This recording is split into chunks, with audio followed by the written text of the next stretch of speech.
Assalamualaikum warahmatullahi wabarakatuh. Halo anak-anak, bagaimana kabarnya? Semoga sehat selalu ya. Nah, untuk hari ini kita akan belajar tentang sistem pencernaan pada manusia dan hewan. Nah, yang pertama akan kita bahas adalah pencernaan pada hewan ruminansia. Contohnya hewan sapi berikut ya. Hewan ruminansia itu yaitu hewan yang memamah biak. Coba diperhatikan gambarnya di sini. Nah, kalian pernah memperhatikan sapi saat mereka tertidur atau mereka sedang istirahat nggak? Nah, biasanya kan mereka akan terlihat terus-menerus mengunyah dan mengunyah makanan. Kenapa bisa seperti itu? Karena ada sebabnya. Sapi itu bisa mencerna zat yang disebut dengan selulosa, di mana selulosa ini tidak bisa dicerna oleh manusia. Nah, kenapa kok sapi bisa mencernanya? Karena sapi itu memiliki sistem pencernaan yang berbeda dengan manusia. Sapi itu mempunyai 4 lambung di dalam tubuhnya. Apa saja? Kalau dilihat di gambarnya ya, coba dilihat di gambarnya. Di sini ada rumen, ada abomasum, ada retikulum, ada omasum. Nah, ini 4 lambung yang ada di sapi. Nah, fungsinya buat apa? Fungsinya untuk menghancurkan makanan. Gimana?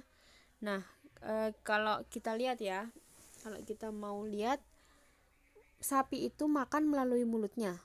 Makanan masuk melalui mulutnya, kemudian dikunyah di mulut kan. Dia akan masuk ke esofagus atau kerongkong. Kemudian dari esofagus dia akan masuk ke rumen. Langsung masuk ke rumen di sini. Masuk ke rumen. Dari rumen dia kembali lagi keluar ke mulut. Di rumen ini dihancurkan ya, tapi tidak terlalu hancur. Kemudian dia kembali lagi ke mulut. Untuk apa? Untuk dihancurkan kembali, dikunyah kembali. Jadi dari mulut, kerongkongan, ke rumen, dari rumen balik lagi ke mulut. Seperti itu. Kemudian dari mulut masuk ke retikulum di sini. Masuk ke retikulum. Dihancurkan lagi di retikulum. Dari retikulum masuk ke omasum. Nah, ini di omasum juga dihancurkan. Nah, yang terakhir baru ke abomasum. Di abomasum. Di sini. Nah, di abomasum inilah masuk ke lambung utamanya si sapi. Jadi sapi kan punya 4 lambung. Retikulum, omasum, rumen sama abomasum. Nah, si abomasum inilah lambung utamanya si sapi. Di sini sudah terjadi proses pencernaan yang benar-benar proses pencernaan gitu. Kemudian dari abomasum dia masuk ke usus halus. Dari usus halus baru ke anus untuk mengeluarkan sisa makanan. Seperti itu. Itu untuk proses pencernaan pada hewan ruminansia. Yang selanjutnya ada proses pencernaan pada manusia. Nah, kemarin kan kalau waktu masuk itu kan sudah dibahas ya sedikit tentang organ-organ pencernaan pada manusia, dimulai dari mulut. Kemudian masuk ke kerongkongan. Dari kerongkongan ke lambung, dari lambung ke usus halus, dari usus halus ke usus besar, dari usus besar masuk ke anus. Nah, kita akan bahas satu-satu. Tapi perlu diingat di sini anak-anak bahwa sistem pencernaan itu ada 2 macam. Ada sistem pencernaan secara mekanis dan sistem pencernaan secara kimiawi. Maksudnya gimana? Nah, coba diperhatikan ya. Makanan, manusia makan melalui mulut. Di dalam mulut, di sini terdapat 2 proses pencernaan makanan. Yang pertama, proses secara mekanis. Proses mekanis ini terjadi ketika gigi kita sedang menggigit makanan atau menghancurkan makanan. Seperti itu. Nah, itu terjadi proses pencernaan secara mekanis, gerakan menghancurkan makanan. Kemudian ada proses secara kimiawi. Kalau proses secara kimiawi ini merupakan kerja dari enzim yang ada di dalam mulut. Kalau enzim yang ada di dalam mulut itu namanya enzim amilase yang berfungsi untuk mengubah zat tepung menjadi zat gula. Bagaimana itu maksudnya? Nah, coba kalian kalau makan nasi biasanya ditahan dulu di mulut beberapa detik. Setelah dikunyah, ditahan dulu. Nanti nasinya pasti akan berubah rasa menjadi sedikit manis-manis gitu.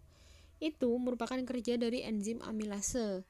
Jadi dia mengubah zat tepung yang ada di nasi menjadi zat gula. Makanya kenapa nasi kalau lama-kelamaan di mulut akan terasa manis gitu. Kemudian dari mulut masuk ke kerongkongan. Nah, di kerongkongan ini terdapat satu proses pencernaan, yaitu secara mekanis. Secara mekanis bagaimana? Nah, di kerongkongan ini ada gerakan yang namanya gerakan peristaltik atau gerakan mendorong makanan, meremas makanan supaya makanan tersebut jalan menuju ke lambung. Seperti itu. Kemudian di lambung, di sini ya. Di lambung itu terjadi dua proses pencernaan makanan. Yang pertama mekanis, yang kedua kimiawi. Yang mekanis itu sama seperti di mulut. Kalau di lambung itu ada gerakan meremas, seperti meremas makanan, seperti itu. Lambungnya jadi bekerja dengan gerakan meremas. Itu yang mekanis. Fungsinya sama untuk menghancurkan makanan. Kemudian ada kimiawi. Kalau kimiawi itu seperti di mulut ya, ada bantuan enzim. Nah, kalau di lambung ada HCl, enzim renin sama enzim pepsin. Nah, kita bahas satu-satu ya. Kalau yang HCl di dalam lambung itu berfungsi untuk membunuh kuman atau bakteri yang ikut masuk melalui makanan kita. Jadi di lambung ini kumannya itu akan dimatikan oleh si zat asam tadi atau si HCl ini. Kemudian ada enzim renin. Fungsinya yaitu untuk mengendapkan protein susu menjadi kasein. Yang terakhir ada enzim pepsin, berfungsi atau berguna untuk mengubah protein menjadi asam amino. Gitu. Kemudian ketika makanan sudah cukup hancur di lambung, dia akan masuk ke proses selanjutnya, masuk ke usus halus. Nah, di dalam usus halus ini terjadi proses penyerapan sari-sari makanan. Kan tadi sudah dihancurkan ya di mulut dan di lambung. Kemudian masuk ke usus halus. Nah, di usus halus ini mulai diserap sari-sari makanan yang dibutuhkan oleh tubuh kita. Itu diserap di usus halus seperti itu. Nah, keluar dari usus halus dia masuk ke usus besar. Usus besar yang hijau ini. Ini namanya usus besar.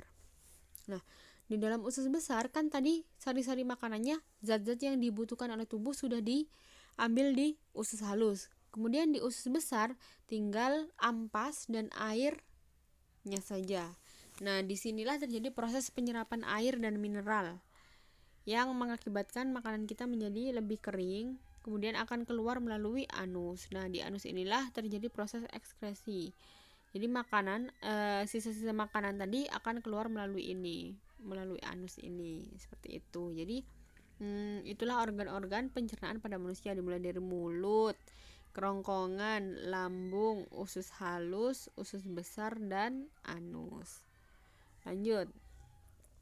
Gangguan pada organ pencernaan manusia, ada sariawan, sakit gigi, dan MAH. Nah, kalau sariawan ini merupakan penyakit infeksi pada lapisan mulut yang disebabkan oleh jamur, ditandai dengan luka berwarna putih dan terasa perih gitu. Sariawan juga bisa terjadi kalau kita kekurangan vitamin C anak-anak. Jadi sebisa mungkin silahkan dipenuhi kebutuhan vitamin kita setiap harinya gitu. Jadi harus makan banyak sayuran, buah-buahan, dan makanan dan minuman yang sehat-sehat. Kemudian sakit gigi. Sakit gigi terjadi ketika pulpa mengalami peradangan, ditandai dengan rasa nyeri yang muncul di dalam atau di sekitar gigi dan rahang. Nah, caranya supaya tidak sakit gigi gimana? Yaitu dengan cara menyikat gigi kita setiap hari sebanyak 2 kali sehari. Apalagi kalau malam. Nah, itu harus dan wajib ya, karena kan kita seharian sudah makan. Waktu tidur, usahakan rongga mulut kita sudah bersih dari sisa makanan supaya tidak ada makanan yang mengendap yang bisa mengakibatkan munculnya bakteri sehingga gigi kita nanti akan terasa sakit. Yang selanjutnya ada MAH, penyakit dengan rasa nyeri yang berasal dari lambung, disebabkan oleh luka di lapisan lambung, infeksi bakteri, atau efek samping penggunaan obat-obatan. Nah, MAH ini juga bisa terjadi karena kita telat makan gitu. Jadi usahakan makan juga harus sesuai jadwal, sarapan, makan siang, dan makan malam. Kemudian yang selanjutnya ada sembelit atau konstipasi. Nah, sembelit atau konstipasi ini yaitu kondisi di mana sulit buang air besar. Penyebabnya karena kurang minum, kurang makan berserat, dan pola makan yang kurang baik. Pengobatannya bisa dengan cara meningkatkan konsumsi makanan berserat, banyak minum air putih, dan berolahraga. Kemudian yang selanjutnya ada diare. Nah, diare ini ditandai dengan buang air besar yang encer dan lebih sering dari biasanya. Penyebabnya karena mengonsumsi makanan atau minuman yang terkontaminasi bakteri, virus, atau parasit. Yang selanjutnya ada appendicitis atau usus buntu. Nah, usus buntu ini merupakan pembengkakan atau peradangan usus buntu yang terjadi di umbai cacing. Nah, biasanya usus buntu ini terjadi karena tersumbatnya pangkal usus buntu oleh kotoran atau karena kelenjar getah bening yang membengkak akibat infeksi.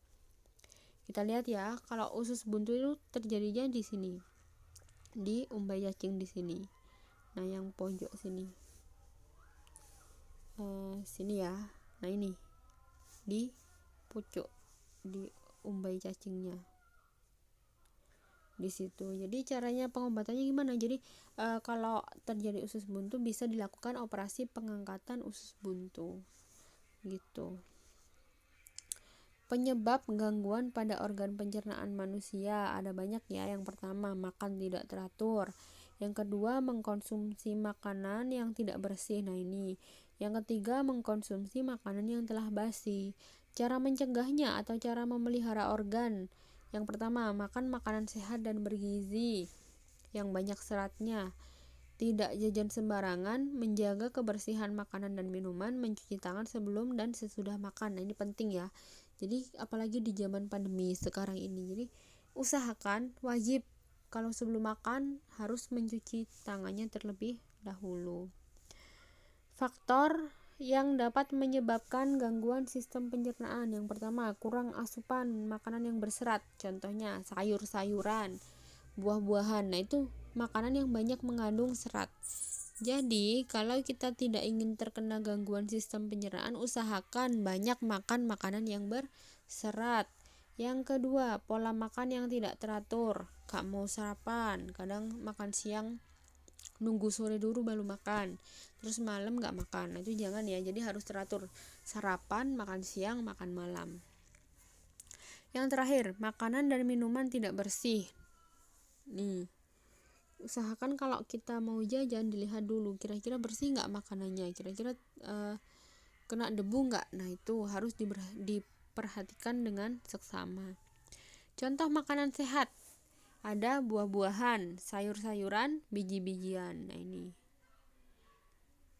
Kemudian penyakit pada organ pencernaan ada kalau yang disebabkan karena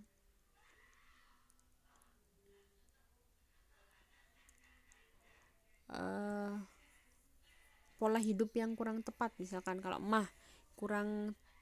kurang tepat waktu makannya, ulkus dan kolik menyerang lambung.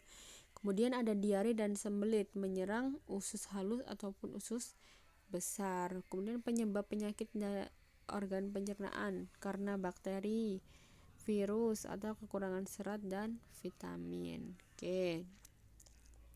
Jadi cukup sekian ya materi tentang organ pencernaan pada manusia dan hewan. Apabila ada yang kurang jelas bisa ditanyakan ke guru kelasnya masing-masing. Untuk sekarang saya akhiri. Terima kasih. Wassalamualaikum warahmatullahi wabarakatuh.